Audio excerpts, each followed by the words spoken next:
This is Iowa Everywhere. And now, it's time for Two Guys Named Chris, powered by Fareway Meat and Grocery. This is Iowa Everywhere. For the fans.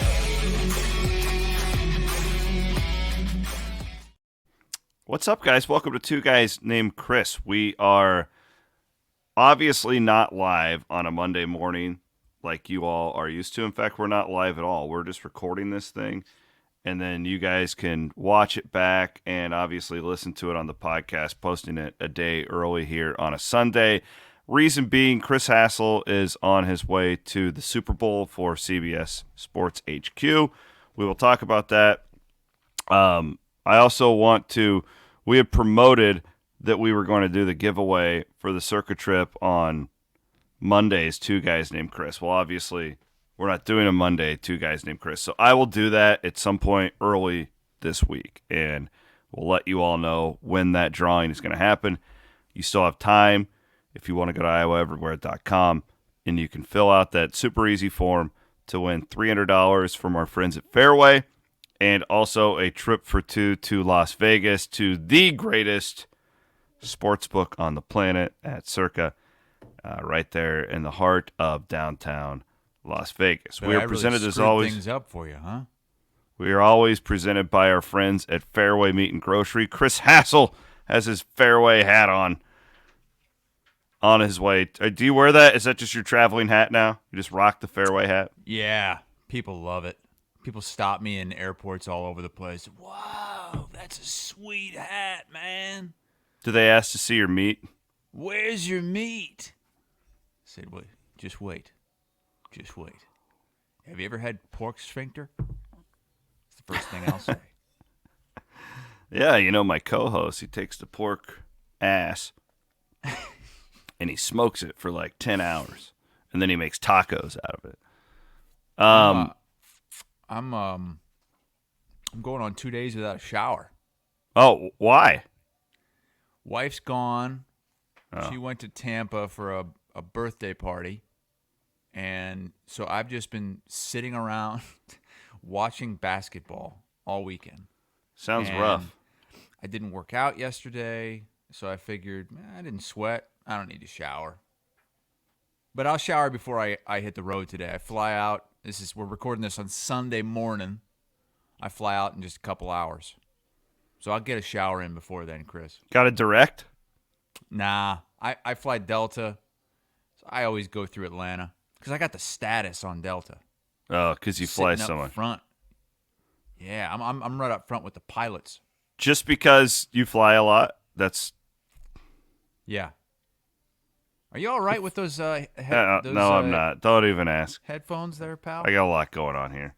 If you are watching this on YouTube, you're going to see a 3-year-old in the background. Just ignore it.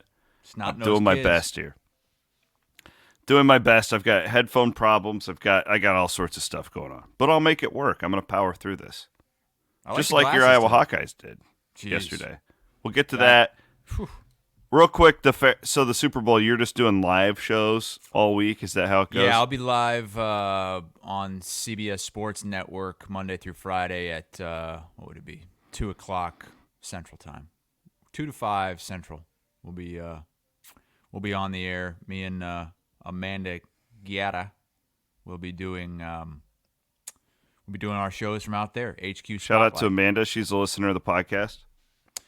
Yeah, she really wants on the podcast. Oh, She's always wanted to be a guest on the podcast. I told her we can't have any guests until we get Fran McCaffrey on the show.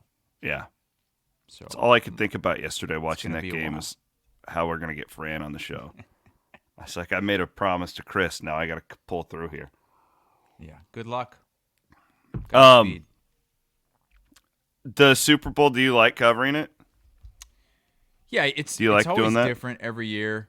I never really look forward to it because I'm leaving home for a full week, but it's fun to cover. I mean, and I'm always in the stadium for the game, and usually good matchups. Again, we got Patrick Mahomes in the Super Bowl, so that's cool. And Chiefs, and it would have been a lot more exciting for me if Brock Purdy was in there.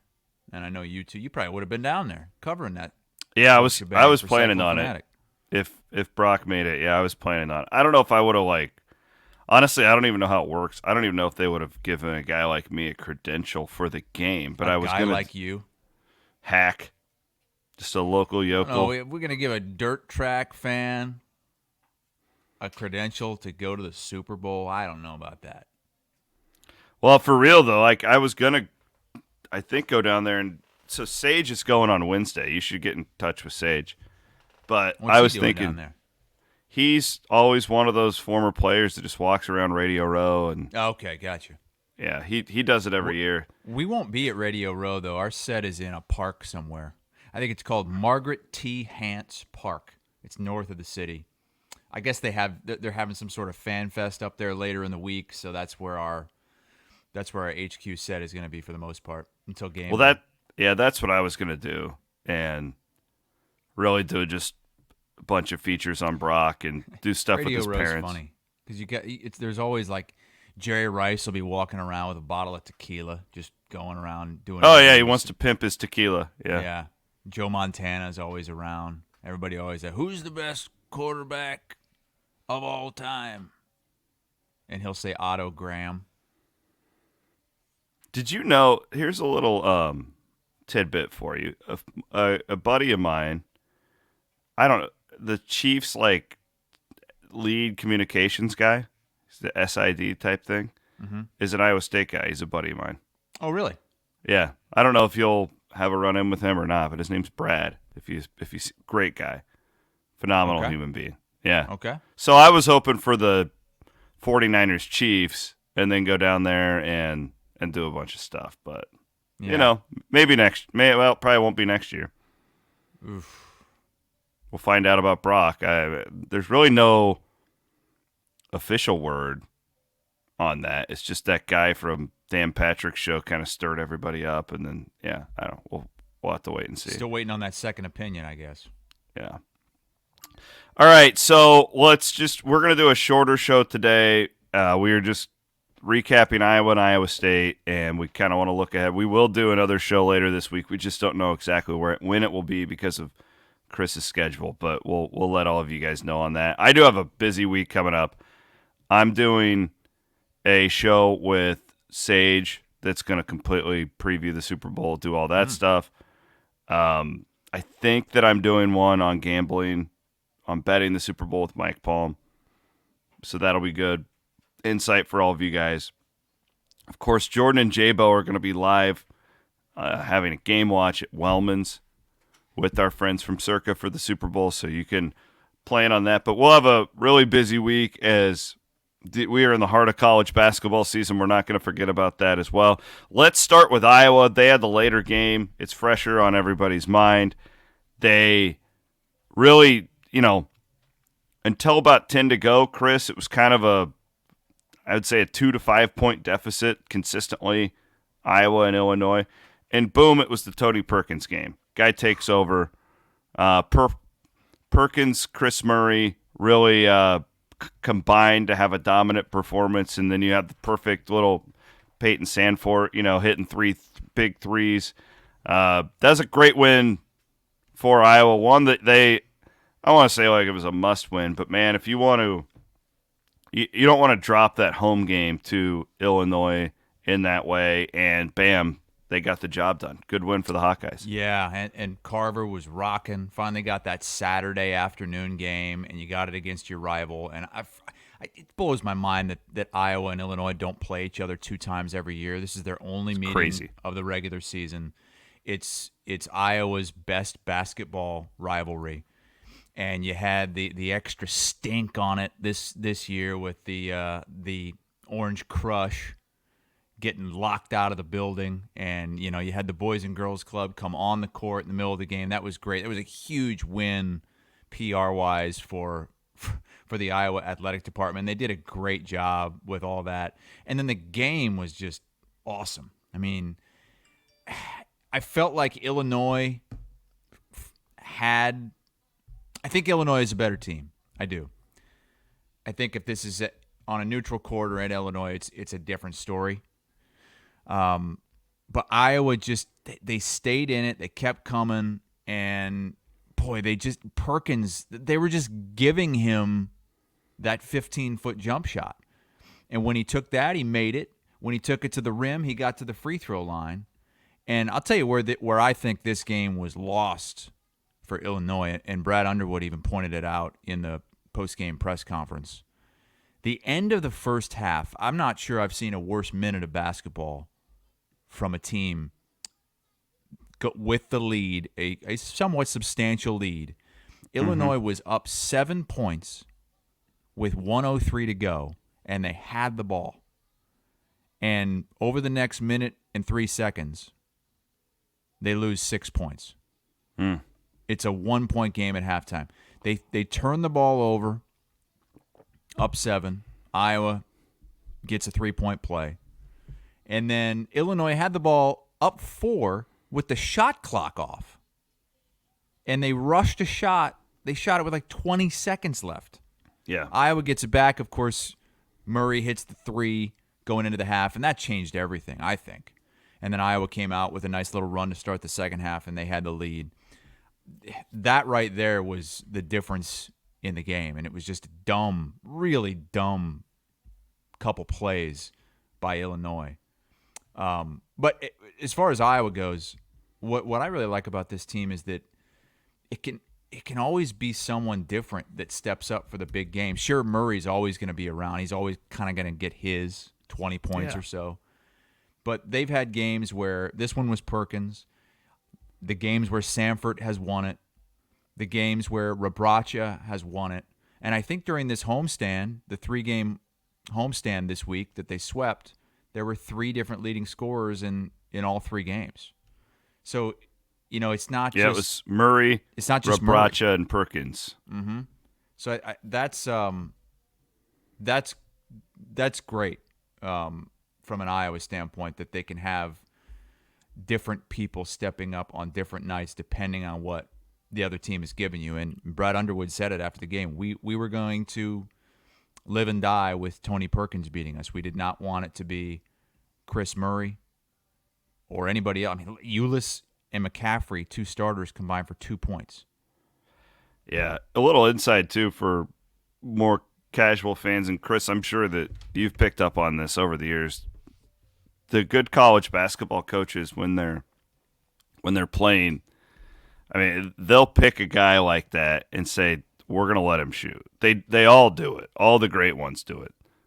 Iowa State constantly had their people were saying that if Robert Jones is on the court, we're going to let him get the ball on the inside and take our chances. You're seeing it every game now. Self was begging for it. And I thought that was really interesting that Underwood said that, and credit to Tony Perkins. The thing I like about it when Perkins is playing well for Iowa is it gives him another dimension, right? Like, he's so good at getting inside of the lane and getting to the foul line. He goes 15 of 16 from the free throw line yesterday, and it's just he's such a good slasher like that. And he's always kind of been my key to this season for Iowa. I'm not going to expect 32 points every time out, but man, if he can, does feel like he's ascending though at the right time.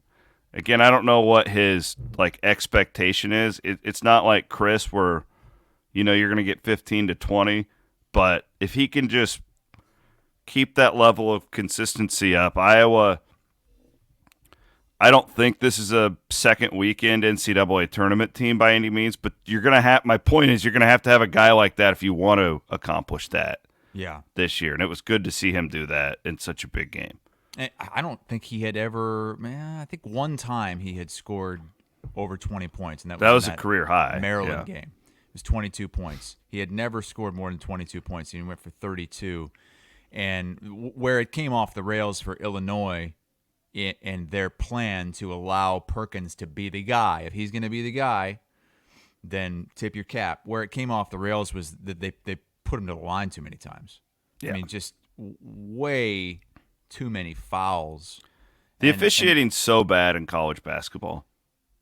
What did you think of the way that game was called yesterday in Iowa City? I hated it, and I hated the way the game in Ames was called too. Like, it just... So I 'Cause I tweeted said at the same halftime, thing. and I'm not right very often. I nailed it. This Iowa State. Iowa State picked up its third team foul with like 3 minutes and 45 seconds to go in the first half yesterday, which is stupid because that game was a fist fight.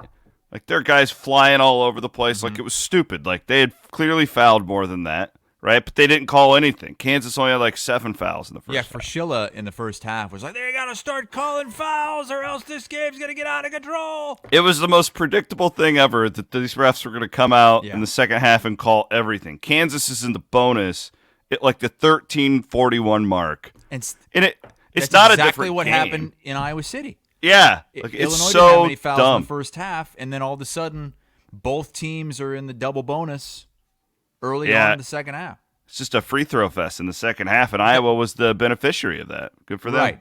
Yeah. Yes, and it went both ways. Iowa got to the line more. Iowa won that game at the free throw line because they made their free throws, and Illinois didn't get to the line as much and wasn't as good at the line. Iowa finished 26 of 30 at the line. Perkins 15 of 16 himself.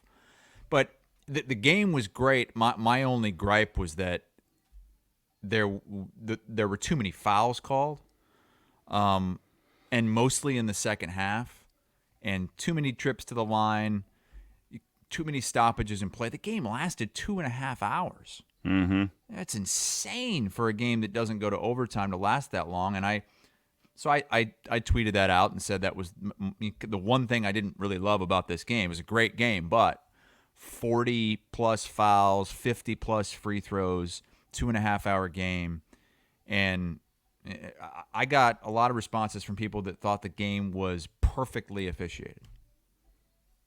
They want to see that many fouls in a college basketball game? They're claiming that it was just so physical the whole game that you had to call all these fouls, and I don't buy that.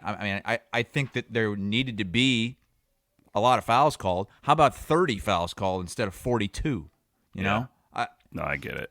And it wasn't like it was all on one side of the court. Iowa attempted 30 free throws. Illinois attempted 23 free throws.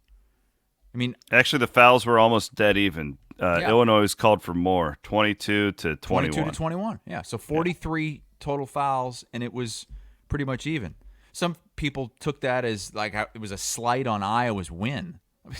It had nothing to do with one side or the other. Just from a game-watching standpoint, I thought that in that second half, particularly, the officials took too much control of that game and didn't allow. It's the Big Ten, and there are a lot of people now that will argue that has been to the Big Ten's detriment. It's been so physical for so long. Mm-hmm. You have games called differently in the regular season, and then when they get into the tournament, it's called more tight, and that lends itself to players getting in foul trouble, and the Big Ten goes out early because they're not used to a game being officiated that tightly. But it was a physical game, but 43 fouls, I don't know. It was a bit much for me. I really want to clarify something for fans too. I don't think a lot of fans understand this, that in college basketball, the conferences don't have officials. Right. I get this from Iowa State fans all the time. It's not Big 12 officials in college basketball. Like, these guys here, they could be in the Mountain West tomorrow or in the Big 10 last night, and they're in the Big 12 today. I think people get that confused with football. Yeah, it's totally different. A lot of these guys, I can't remember who it was, but one of the national writers put out a schedule last week of a guy that called a game every single night of the week. Wasn't it Higgins? Games all over. It might have been Higgins, yeah. Yeah. Because he's so in demand, and good officiating is so hard to come by that these teams want him. And so he's just every day he's waking up in a new place and officiating another game, and that's tough. Yeah. I mean, you want to talk about getting drained. Yeah. It's amazing that we don't have more like the refs couldn't get here because of weather or missed flight. You know what I mean? Because there's You ever teams think about that? that have that, but refs, yeah. And maybe they always have somebody in the area that can come in and sub in and you don't notice it, but Yeah, that's a good point. Well, Iowa with the big win. Iowa State, I'll eat crow. I mean, I wasn't super confident that Kansas would go in there and win, but I certainly didn't like the trajectory I was watching from Iowa State. Certainly looked like Kansas was ascending after its recent 2-game winning streak, and that wasn't a game. 53 points. Yeah, 53 points. It was some sort of a record for Kansas, like a low scoring in the Big 12 era. There was something like that. They had 20 turnovers. It was really telling to people who were there up close that Bill Self really for the last 5 minutes of that game was just sitting, just letting the time tick off. Like he wasn't really doing much coaching. He was just letting his guys figure it out. Iowa State just dominated. It was really, they got up like 7 early in that game and never looked back. It never felt like a competitive basketball game. And I knew Iowa State would kick out from the last 2 games. I just didn't know when, right? I thought that this could be one of those stretches where, because really you're going to West Virginia now. Huggins called out his team. They won by like 50 last night against Oklahoma or whatever it was. That's going to be a tough game. This game was so key to be able to get this, to not have one of those long stretches, right? And I was really impressed by this team. They greatly overachieved what I thought they would yesterday, and I liked it, Chris, because they did what they got back to really good defense. And that's the formula here. Not, oh, we got to hit 15 threes. That's not how Iowa State's going to win in the NCAA tournament. And they looked like the best defensive team in the country yesterday, so props to them. when we did the show on Thursday, I was right there with you. I said I thought Kansas would win. And for whatever reason, as we got closer to the game, I started thinking about, boy, these guys have had to sit on that collapse all week long. And thinking about what the practices must have been like for TJ. Because they had an extra few days to sit on that because it was a Monday game. And I felt good about their chances when I woke up on Saturday, knowing that the students camping out, they're going to be there, everybody's going to be in gold, the place is going to be going nuts. I had a much better feeling once the game was about to tip off than I did the days prior, but I did not expect that. And when, in the first minute of the game, when Taman Lipsey throws a ball into the second row of the stands, I'm thinking, oh my God, he still has the yips. Yep.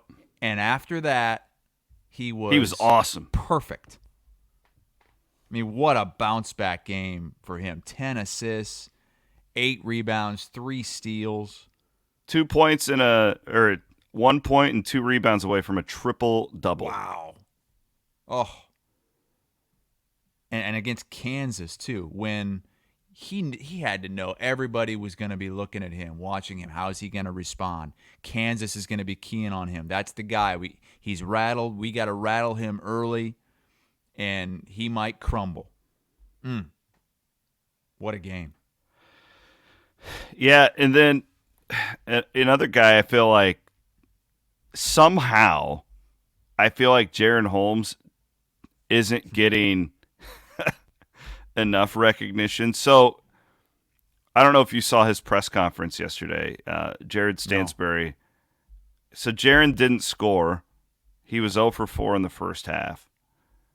And I texted Jared during the game, and I'm like, it just feels like Jaron always comes out in the second half and, like, turns it on. And Jared astutely starts writing this, like, working on this and, like, doing all the research and stuff, and it's true. And Jared goes, what's the difference between you in the first and second half? And Jared goes, I went in the bathroom and puked. Puke and rally. But any time this year, if you go back to these big wins, when the team hits the stretch, not an elite offensive team, although the numbers would say they are now. For what it's worth, in conference play, Iowa State's the number 1 defense in the Big 12, number 2 offense. So I guess I should stop saying that because when it's mattered, they have been a really good offensive team. But Holmes, because there was that stretch yesterday, Kansas, I think, pulled within 5. In it, you started to think, oh, here come the Jayhawks. They're going to make this a game. Holmes goes 4 for 4 from 3.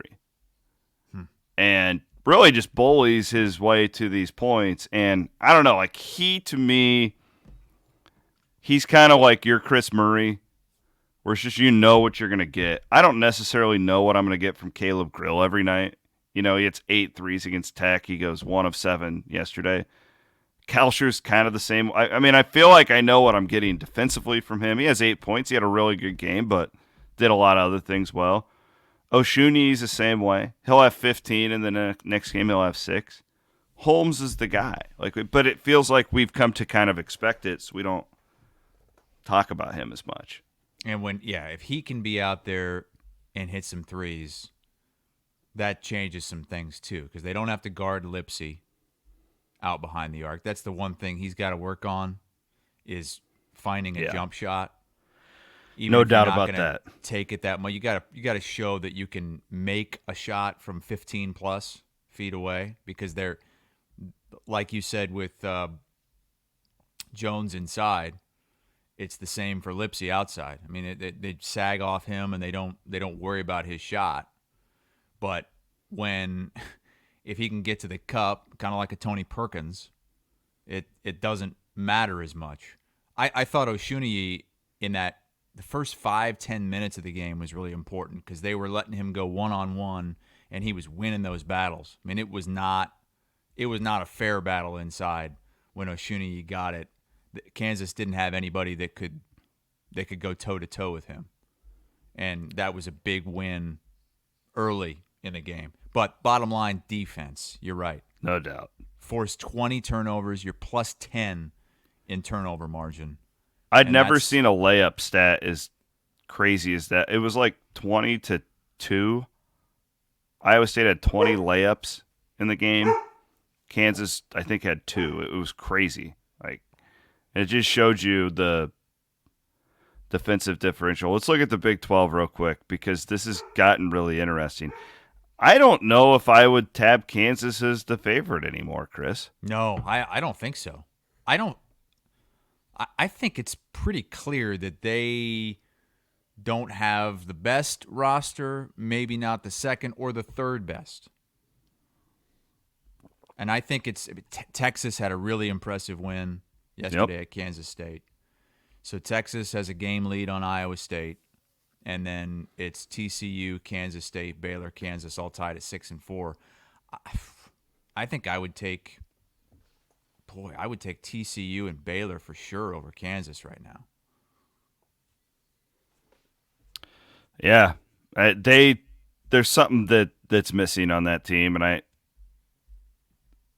I will say Wilson's, I think, the best player I've seen in person all season. He's unbelievable. He's out of control good.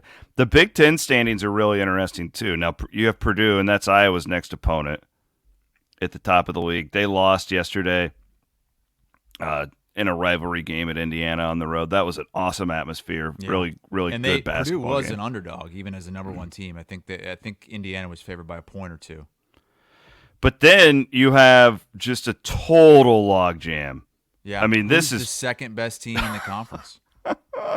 So for those who, here's your 2 through 10, okay, or 2 through 11. That would be.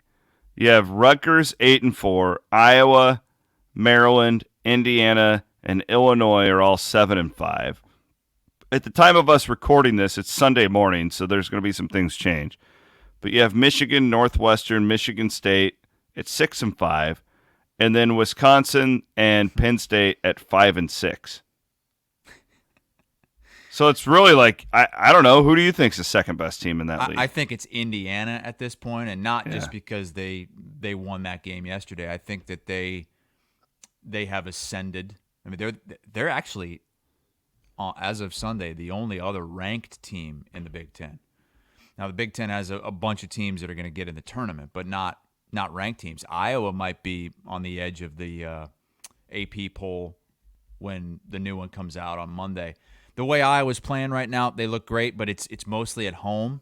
I mean, the only road win I can think of in this stretch and in the Big Ten is the game at Rutgers, which was really, really good. That's a really good win. And I don't know. I would put Indiana as the second best team in the Big Ten. And then I'd probably go Illinois.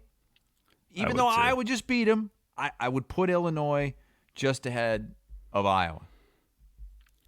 So to give Maybe I'm Iowa not giving Rutgers enough credit because I think that Iowa's better. Iowa's proven that it's better than Rutgers. At least they're better head-to-head. than Rutgers. Iowa, as far as quad one victories go with the new net ranking, so Iowa State moved up 3 spots from 15 to 12 yesterday. Iowa moved from 34 to 33, and that damn Eastern Illinois game continues to drag down Iowa's metrics. Did you see what happened in the Eastern Illinois game over the weekend? Would that guy punched a fan or something? Like, what did he do? Yeah, some Eastern Illinois player. I can't remember where they were playing. Just went and just slapped the fan across the face. Like it wasn't like an old lady sitting courtside, but it was. I think it looked like a young man who was probably I don't know in his 20s, and just was the guy talking to him? Clearly. But he just smacked him, and it didn't even look like the guy got kicked out of the game. I don't know what the fallout's going to be, but that's Eastern Illinois. It's the second week in a row. These low major teams.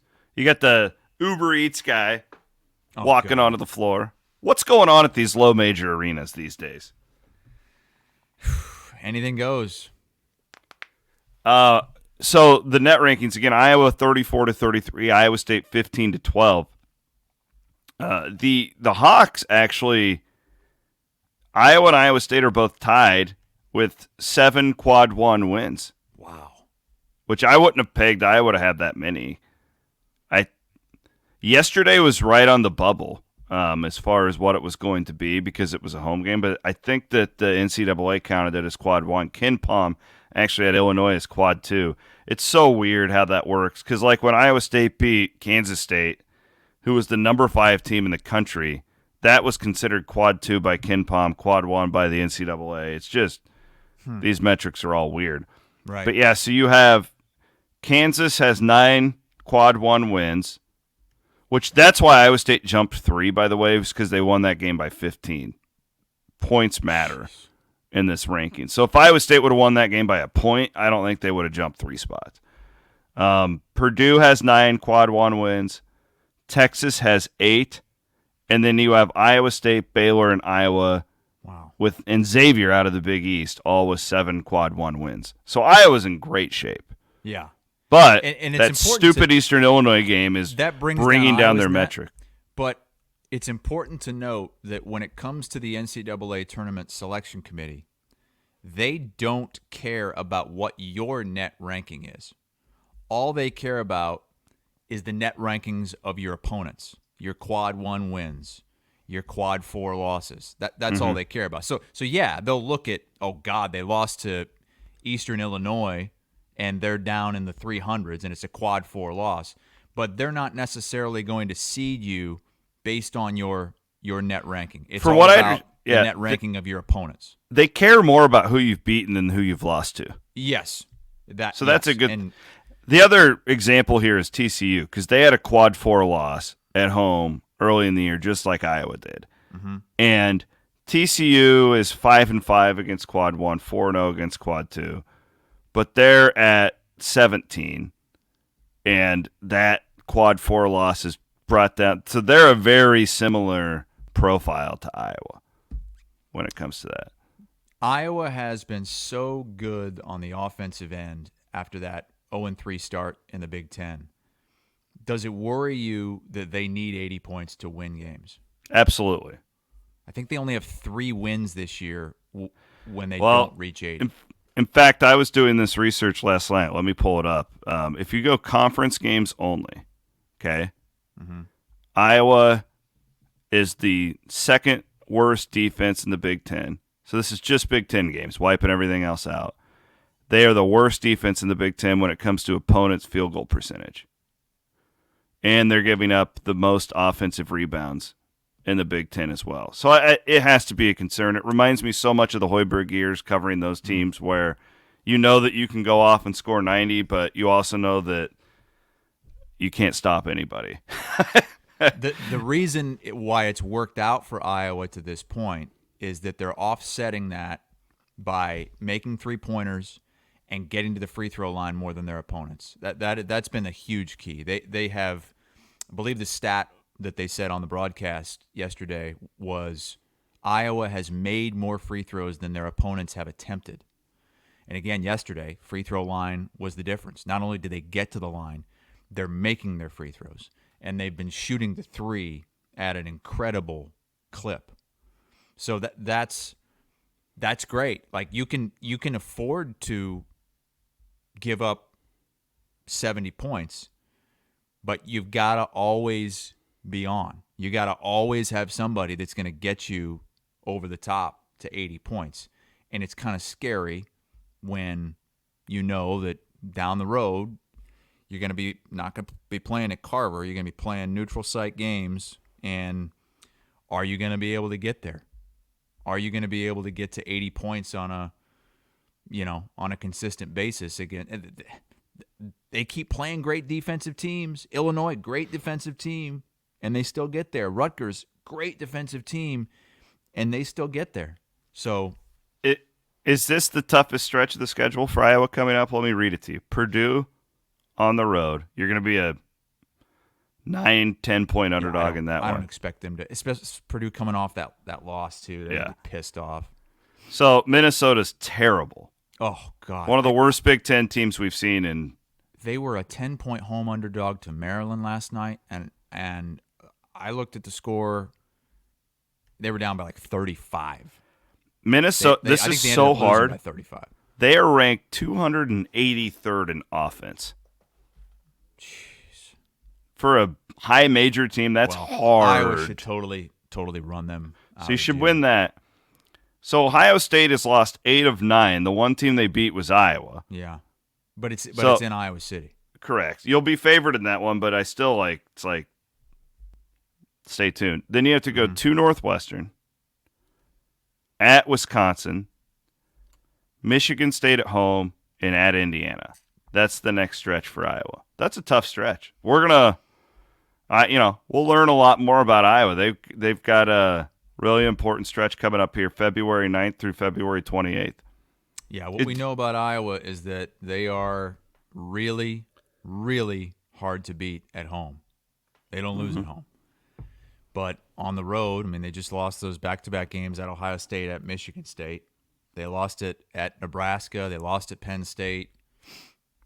So can they channel what they did at Rutgers earlier this season and steal 1 or 2 of these road games? If you can do that, if you can steal a couple road games here down the stretch, you might end up finishing in the top 2 or 3 of the Big Ten. They got a shot. Amazing. It's going to be a fun stretch. I can't wait. After I love an this time of 0-3 year. start. Yeah, that was an incredible day of basketball. And you had Iowa State, Iowa back-to-back. I know you were at Hilton, but I was so impressed by the atmosphere at Carver and how those fans showed up and showed out.